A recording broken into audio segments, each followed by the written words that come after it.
এই আপোনাৰ কথা কৃষ্ণ ৰূপে। ধৰ্মই আধ্যাত্মিক নহয় আৰু আধ্যাত্মিকেই ধৰ্ম নহয়।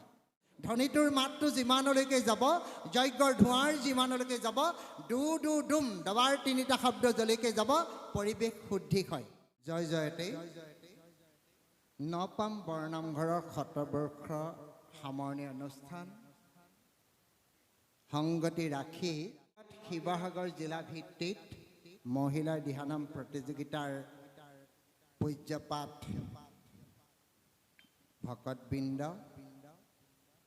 শ্ৰদ্ধাৰ উদযাপন সমিতিৰ পূজ্যপাঠ উদ্যোক্তাসকল, পৰম শ্ৰদ্ধাৰ আমাৰ একেলগে আমি বহুত দিনৰ চিনাকি, অভিনয় জগতৰ পৰা চিনাকি। এটা সময় দৈৱকী গাইছিলে, আমাৰ গগৈদেৱে বসুদেৱ গাইছিলে, তেতিয়াৰে চিনাকি বাইদেউ আৰু বিভিন্ন চেনেলৰ ইমানসকল চেনেলে আৱৰি ধৰিছে, দিহানাম প্ৰতিযোগিতা চাইছে। সকলোলৈ আমি সশ্ৰদ্ধৰ প্ৰণিপাত জনাইছোঁ। ভকত বান্ধৱ সেৱা সমস্তৰ চৰণত সেৱা জনাইছোঁ। কণ কণ মইনা মইনীসকলৰ চৰণত সেৱা নিবেদন কৰিছোঁ। যিহেতু আনন্দবিলাক আচলতে এনেধৰণেই আহে। এতিয়া যে শেষত নাম গালে পুৰুষৰ দলটিয়ে, আপোনালোকে নামৰ প্ৰেমত ইমানবিলাক নাম চোৱাৰ পাছতো নামৰ দুৰ্বাস হেঁপাহ মনৰ পৰা আপোনালোকৰ যোৱা নাই। আপোনালোকৰ হৰিৰ নাম আৰু শুনিবলৈ দুৰ্বাস হেঁপাহ জন্মিছে। এই হৈছে ধৰ্ম, সেই হৈছে আধ্যাত্মিক। ধৰ্মটো এটা বেলেগ বস্তু, আধ্যাত্মিক এটা বেলেগ বস্তু। ধৰ্মই আধ্যাত্মিক নহয় আৰু আধ্যাত্মিকেই ধৰ্ম নহয়। ধৰ্মৰ তিনিটা বস্তু আছে, আচৰণ, আখ্যান আৰু তত্ত্ব। সেই তিনিটা পৰ্যায় একাকাৰ কৰি গৈ গৈ গৈ গৈ গৈ আধ্যাত্মিকতাত লীন যায়। সেইটোকে আমাৰ ধৰ্ম অৰ্থ কাম মুখ্য, শৰণ ভজন ভক্তি পৰমাৰ্থ। আমাৰ পৰমাৰ্থ সেৱকসকলে পৰমাৰ্থ ৰূপত ভগৱন্ত বস্তু সেৱক সমস্ত বস্তু হৃদয়ত উপাসনা কৰে। সেইকাৰণে আমি ভগৱন্তৰ চৰণ তলৰ পৰা ওপৰলৈ 32টা অলংকাৰ পিন্ধাওঁ। ভগৱন্তক আমি যেতিয়া ভজন তত্ত্বৰে তত্ত্বান্বিত কৰিম, ভজন তত্ত্বসকলক আমি যেতিয়া তত্ত্বান্বিত কৰিম, আমি তলৰ পৰা চৰণৰ পৰা ওপৰলৈ ভগৱন্তক ভজন তত্ত্ব ব্যক্তিসকলে লৈ আনে। শৰণত 3, ভজনত 4। শৰণৰ কথাটো অলপ বেলেগ ধৰণৰ। সশব্দে আত্মা, ৰহব্দে বেগ, নহব্দে গতি। আত্মাৰ স্থিতি আৰু দেহৰ স্থিতিৰ সম্পৰ্কে জ্ঞান লাভ কৰা হৈছে শৰণ। ভজনত সমস্ত ভক্তিৰ তত্ত্ব সাৰ বস্তু, নিগম বস্তু আমাৰ প্ৰেমস্পদম হৃদয়ত বাসা কৰিব লাগিব। আৰু তেনেহেন পৰম বস্তুৰ নাম বিকট হৈছে। গতিকে আমি বিচাৰ কৰা সাধ্য আমাৰ একেবাৰে নাই। মাত্ৰ আমি আসনখন লৈছোঁ, প্ৰতিযোগিতা পাতিছে, তাৰে মাত্ৰ আগ পাছ দুই এটা কৰি আমি নামষাৰ চাবলৈ যত্ন কৰিছোঁ। আৰু একো নাম গোৱা সমস্ত জগতৰ বান্ধৱ, সমস্ত বান্ধৱ একেটাই নামৰ প্ৰেমী জাত, সকলোৱেই ভকত, সকলোৱেই বৈষ্ণৱ। ইয়াত আৰু বেলেগ এটা উপমা নাই। পুৰস্কাৰ 3টি দলে পাব। 3টি দলৰ বাহিৰে আজি 15টি দল আহিছে। প্ৰতিযোগিতা ইমান সুন্দৰভাৱে প্ৰতিযোগীখন হৈছে, ইমান সুন্দৰ এখন প্ৰতিযোগিতা হৈছে, যথেষ্ট উন্নত মানদণ্ডৰ প্ৰতিযোগিতা হৈছে। মহিলাসকলৰ দিহানামৰ প্ৰতিযোগিতা আপোনালোকে আজিকালি জানেই, ইটোতকৈ ইটো দল, ইটোতকৈ ইটো দল, ইটোতকৈ ইটো দল, ইটোতকৈ ইটো দল চোকা শিকিবলৈ যত্ন কৰিছে। কিন্তু এটা দুখৰ বিষয়, পুৰুষৰ দলবিলাক পাতিলেও নাহে, 2টা বা 3টা আহে। অসমত 3টা 4টামান মই বুলি দেখিছোঁ ক'ৰবাত ডুমডুমা। গতিকে খুব সেইটো এটা চিন্তা কৰিব। এতিয়া নাম গালে আমাৰ এই শিৰোমণি দলৰ আমাৰ অংকুহেঁতে ধুনীয়া নাম গায়, বিকাশতে গোটেই দল ল'ৰাখিনি, এইখিনি যিখিনি ল'ৰা আছে এইখিনি গোটেইখিনি এটা পৰিপুষ্ট ল'ৰা। তেওঁলোকে নামৰ সুন্দৰভাৱে বাদ্যৰ সুন্দৰভাৱে সংগত কৰি শিকিছে। গতিকে তেখেতসকলৰ নামষাৰ সঁচাকৈ প্ৰাণৱন্ত প্ৰেমাস্পদ হৈছে। আৰু সেইটোকে আমাৰ আনন্দ, আপোনালোকে লভিছে আনন্দ।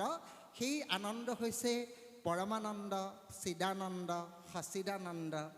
জানিছেনে? এই আনন্দ আমাক মহাপুৰুষ শংকৰ গুৰুজনা মাধৱদেৱে ঘোষাখনত 9টা আনন্দই বিৰাজ মাৰি থৈ গ'ল। সেই 9 আনন্দত আমি ৰমণ কৰি আছোঁ। ৰামত হৰিয়ে শৰণ কৰিলে, ৰামে আমাক ৰমণ কৰি আমাক এই 9 আনন্দত বিভোৰ কৰি পেলাইছে। সেইকাৰণে আপোনালোকে হাত চাপৰি ইষাৰ পাছত ইষাৰ নাম গাবলৈ আপোনালোকে প্ৰেৰণা দিব পাৰিছে। গতিকে সেই হ'ল আমাৰ নাম বস্তুৰ আচল ৰহস্য। এতিয়া নামৰ আমাৰ দল কেইবাটাও কেঁচা দল আজি আহিছে। নামবিলাকৰ আচলতে কথা সেই প্ৰতিযোগিতালৈ যেতিয়া আহিছে আমি কেইটামান কথাৰ ওপৰত গুৰুত্ব দিওঁ। মই আজি খুব এটা বস্তু ভাল কৰিছোঁ, আপোনালোকে সেইটো আপোনালোকে ধৰিব পাৰিছেনে নাই নাজানো, মই ভাল কৰিছোঁ বুলি ভাবিছোঁ। কি ভাল কৰি দিব কওকচোন আপোনালোকে ভাল কৰা কথাটো অকণমান। আজি দেখিছে নাই দলবোৰক সুশৃংখলিতভাৱে বহোৱাৰ পাছতহে মই ঘণ্টাটো মৰুৱাইছোঁ, হয়নে? প্ৰতিটো দলক মই সেইকাৰণে দাঁতিত আমাৰ যিজন চাই আছে মই কৈছোঁ ৰ'বা, মই ইংগিত দিলেহে তুমি মাৰিবা, এনেই নামাৰিবা। গতিকে কেতিয়াবা আমাৰ খপ জপ হয়, কথা ক'বলৈ থাকে, কিন্তু আমি তাৰ আগতে আচলতে উপস্থাপনৰ পৰা যদি চাওঁ, আসন ভূষণৰ পৰা যদি চাওঁ, সেইখিনি কথা আমি আচলতে একদম সোমাওঁতেই সময়টো নিৰীক্ষণ কৰিব লাগিব। আচলতে তেনেকৈ হ'লে কি হয়, আমাৰ অলপ গণ্ডগোল আছে। সময়টো বহুত দিব লাগিব, কাৰণ ইয়াৰ পৰা দলটো যোৱাৰ মানে 15 মিনিটমান সময় দিব লাগিব, 3 মিনিটমান সময় বেছিকৈ দিব লাগিব। গতিকে মই বহাৰ পৰা দিছোঁ, সেই বুলি আসনখন ল'বই লাগিব। এই আপোনাৰ কথা বিবেকী কৃষ্ণ ৰূপে, আকৌ কৈছে আসনত বহিবে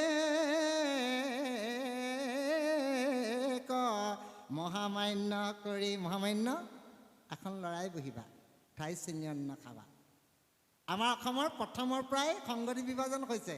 শংকৰ গুৰু পৰৱৰ্তী পাছত ব্ৰহ্ম সংগতি, নিকা সংগতি, কাল সংগতি, পুৰুষ সংগতি, সংগতি বিভাজনৰ মধ্যে মধ্যে কোনোবা এখনখন সেৱাও কৰিব পাৰে। গতিকে তাত আমি কোনো নহয় বুলি নকওঁ, কাৰণ আমাৰ প্ৰথম সংগতিয়ে 4টা, ইটো সংগতিৰ লগত ইটো সংগতি নিমিলে। আউনীআটীত থুৰীয়াখন যদি এনেকৈ মাৰিছোঁ, কমলাবাৰীয়ে থুৰীয়াখন ইফালে থুৰটো মাৰিছে, আমি সেইবিলাকক ভুল ধৰি থাকিলে নহ'ব। এতিয়া জাতিটোৱে, আমি জাতিটোৱে এতিয়া অলপ বেলেগ ধৰণৰ পৰ্যায় পালোহি, মানুহ নাইকিয়াই হৈছে। গতিকে আমি সেই সৰু সৰু কথাবিলাক মই নধৰোঁ। কমলাবাৰীয়ে যদি এইফালে পোনটো মাৰে, আউনীআটীয়ে এইফালে পোন মাৰে, সেই সৰু সৰু কথাবোৰত মই নধৰোঁ।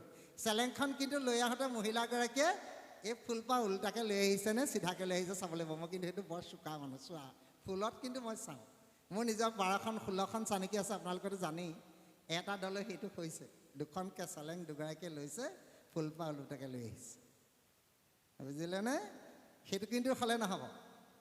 ফুলপাহৰ মৰ্যাদাটো ক'ত? আমাৰ গোটেই গামোচাখনৰ মূল মৰ্যাদাটো ফুলপাহত।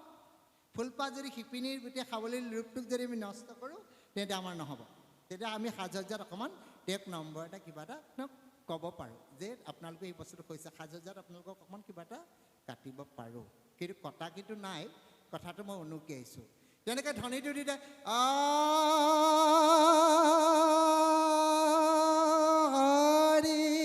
এইটো ধ্বনিটো সজাগ হ'ব লাগিব। এই ধ্বনিটোৰ পৰা আমাৰ বহুতলৈকে মাতটো যাব লাগিব। ধ্বনিটোৰ মাতটো যিমানলৈকে যাব, যজ্ঞৰ ধোঁৱাৰ যিমানলৈকে যাব, ডু ডু ডুম দবাৰ 3টা শব্দ যলৈকে যাব, পৰিৱেশ শুদ্ধি হয়। সেইটো সজাগ।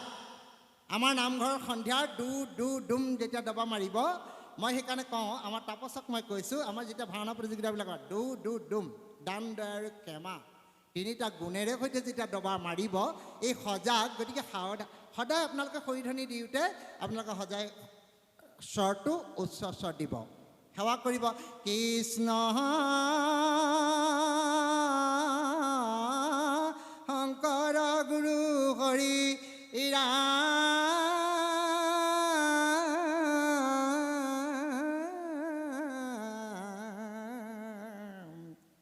হৰি ৰাম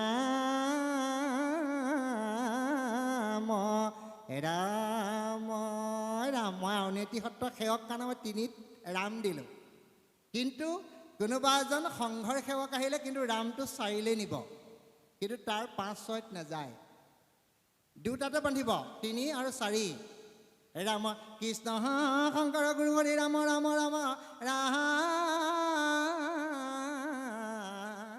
ৰাম ৰাম। কিমান ৰাম গালে এইটো চাব লাগিব, তেতিয়া গুৰুস্মৰণটো নহ'ব। আমাৰ গায়ন বায়ন গাওঁতে সদায় দোহাৰৰ ল'ৰাবোৰে গায়নবিলাক গাবলৈ যাওঁতে গায়নসকলে ভুল কৰে, সেই কথাটো আজি মই উনুকিয়াই দিছোঁ ইয়াত, কেতিয়াবা ক'বলৈ পাহৰোঁ। কৃষ্ণ শংকৰ গুৰু হৰি ৰাম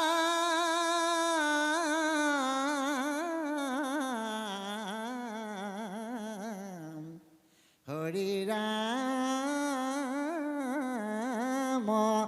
ৰাম ৰাম ৰামে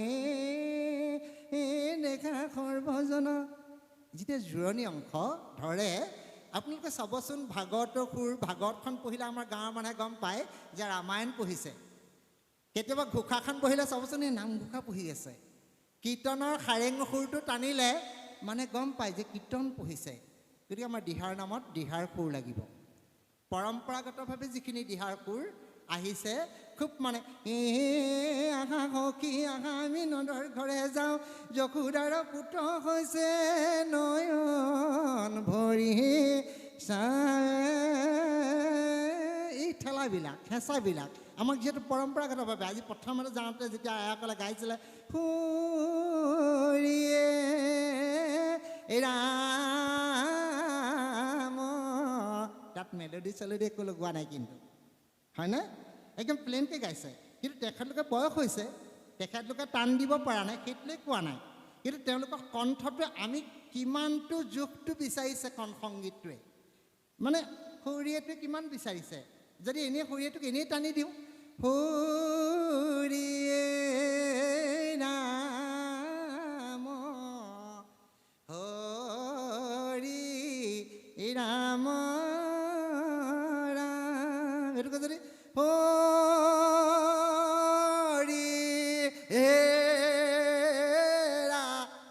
এনেই দৰকাৰ নাই কাৰণ লগৰকেইজনীও গাব নোৱাৰিব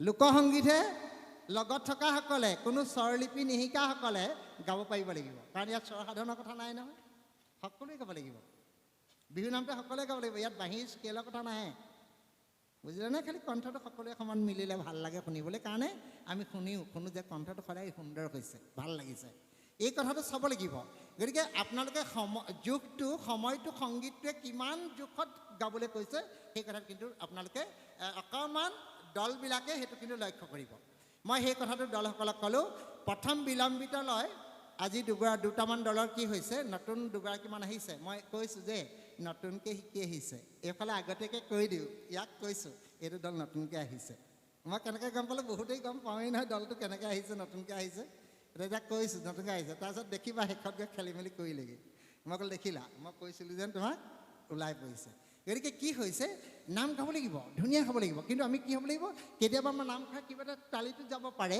কিন্তু আমি তালিটো যাব লাগিব ৰন্ধাটো ব্ৰহ্মৰ ৰন্ধাটো পৰিব লাগিব ন আমাৰ এই সাত তালিটো কি এনেকৈ কৰিলে সাত তালিটোত চপৰ নপৰে এইখন সম্পুত হস্ত আমাৰ নাচৰ সম্পুত হস্ত এইখন সম্পুত হস্ত বুলি কয় এই দুইখন সম্পুত লগ লগালে আত্মাৰ পৰমাত্মাৰ লগত লগ লগালে কিদিস্থিত কয়া যেনে কৰাই বা আমি ঋষি কেশক কৰি বহুত তেনে কিদত ইয়াত সেইকাৰণে জোৰ পৰিব লাগিব এইটো যেতিয়া হেঁচাটো পৰিব ৰন্ধলৈ যাব ৰন্ধৰ পৰা আমাৰ চাৰিডাল ইঙলা পিঙলা হিৰমা সুষময় চাৰিডাল নাৰীয়ে আমাৰ গোটেই ৰন্ধত বেকত কৰিব সেইকাৰণে চাপৰিটোত জোৰটো লাগিব চাপৰিটো এনেকৈ থাকিলেও নহ'ব চাপৰিটোৰ জোৰটো সদায় যিমানে দিব নামবোৰ আমাৰ নামৰ বোধ হ'ব গতিকে যদি চাপৰিত জোৰ নাহে নামত জোৰ নাহে নামঘৰ বেয়া হ'বই আপোনালোকে এই কথাটো এইটো জানিব আপোনালোকে অভিজ্ঞ নামতি মানুহক সুধিব কথাটো কয়নে নহয় নামঘৰ সেইকাৰণে আমাৰ সদায় চাপৰিটো ফুটাব লাগিব এই দুইখন হাতৰ চাপৰিটো ফুটিব লাগিব প্ৰণামসূচক চাপৰি কেতিয়াও নহয় গতিকে চাপৰি এটা বিলম্বিত লয়টো দিছে আৰু এটা দলে কৰিলে কি মানে আমাৰ নামঘৰ কি হয় ঘোষাৰ পদ ঘোষা প্ৰথমতে ঘোষা এটা গালে যেনিবা এই মই ভাল পোৱাৰ কাৰণে এইটো গাইছোঁ মই আজি মাতটোখন বেয়া আগতে মিটিং এখনৰ পৰা আহিছোঁ গম পাইছোঁ কোঁৱৰ ওপৰৰ মিটিং এখনৰ পৰা আহিছোঁ মাতটো বেয়া হৈ আছে বহি আছে মই এনেই ওপৰৰ পৰা গাইছোঁ এটা গাইছোঁ এই খুৰা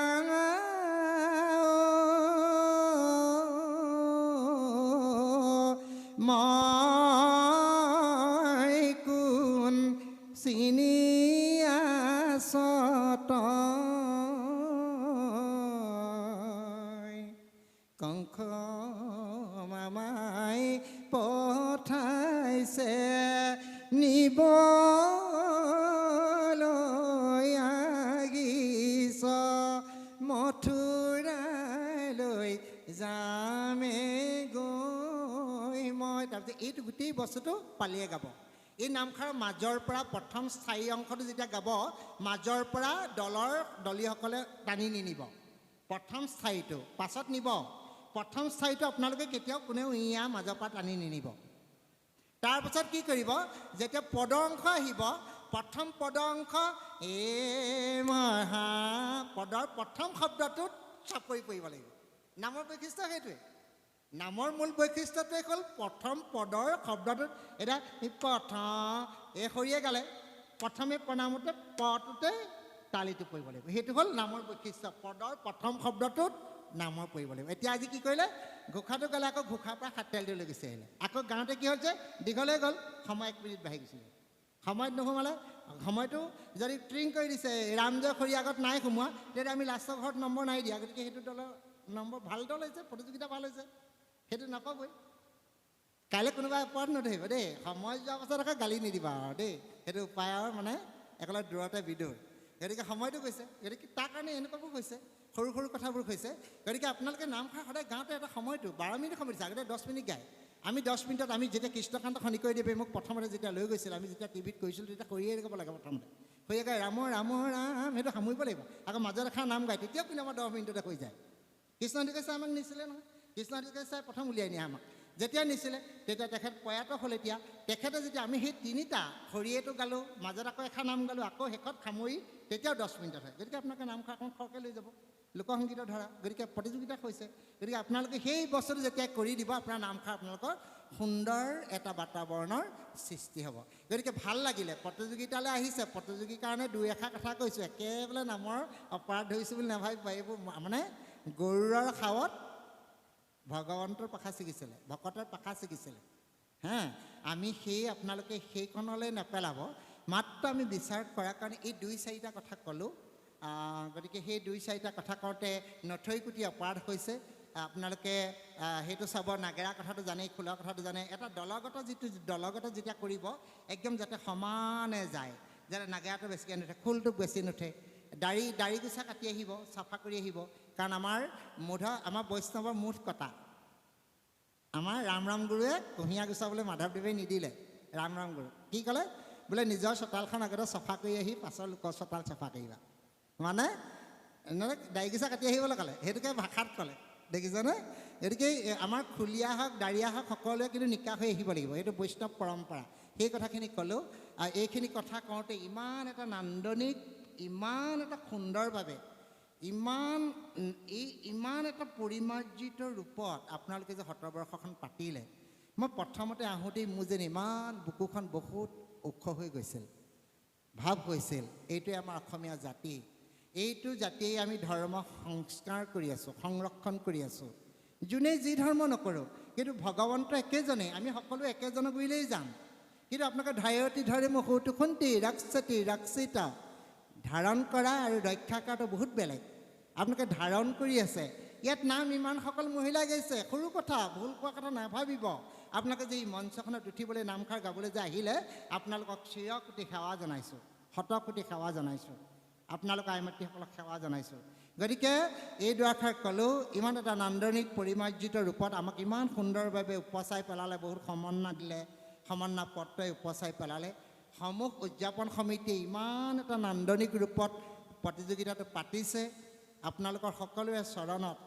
আমি দুয়োজনৰ বিচাৰকৰ ফালৰ পৰা হৈ বাইদেউ হৈ মই আপোনালোকৰ চৰণত সেৱা জনাইছোঁ অজানিতে যদি কিবা নক'বলগীয়া কথা ক'লেও ক্ষমা কৰিব মহন্তৰ সদায় ক্ষমাহে ভূষণ মহন্তসকলে ক্ষমাই কৰিব লাগিব আৰু সদায় ইতিবাচক চিন্তাত মূৰ ল'ব নেতিবাচকৰ পৰা আপুনি সকলো আঁতৰি থাকিব সদায় ভাল চিন্তাই কৰিব ৰাতিপুৱা শোৱাৰ বিচনাৰ পৰা ভাল চিন্তা কৰিব সদায় ইতিবাচক চিন্তাবোৰ ল'ব সদায় ইতিবাচক চিন্তা কৰিব তেতিয়া মুখখন আপোনাৰ সুন্দৰ হ'ব সদায় সুন্দৰ হ'ব সেইকাৰণে আমাৰ নামঘোষাত 9টা আনন্দ মহাদেৱবোৰকে দিছে সেইকাৰণে বেয়া কথাটো আমি থাকিমেই বেয়ানো ভাল আমি কেনেকৈ জানো সকলোতো আমি বেয়াতে মজি আছোঁ সকলোতো ভালতে মজি আছোঁ এইটো ভাল বুলি নাজানো এইটো বেয়া বুলি নাজানো সেইকাৰণে সদায় আমি যদি সদায় আৰম্ভণিটো সদায় ভালেৰেই কৰিবলৈ লওঁ সদায় ভাল হ'ব আমাৰ দৃষ্টিটো যাতে সদায় ভাল হয় সদায় সকলোৱে যাতে আমি ভালেৰে থাকোঁ সকলোৰে যাতে মংগল হয় এই কথাকে কৈ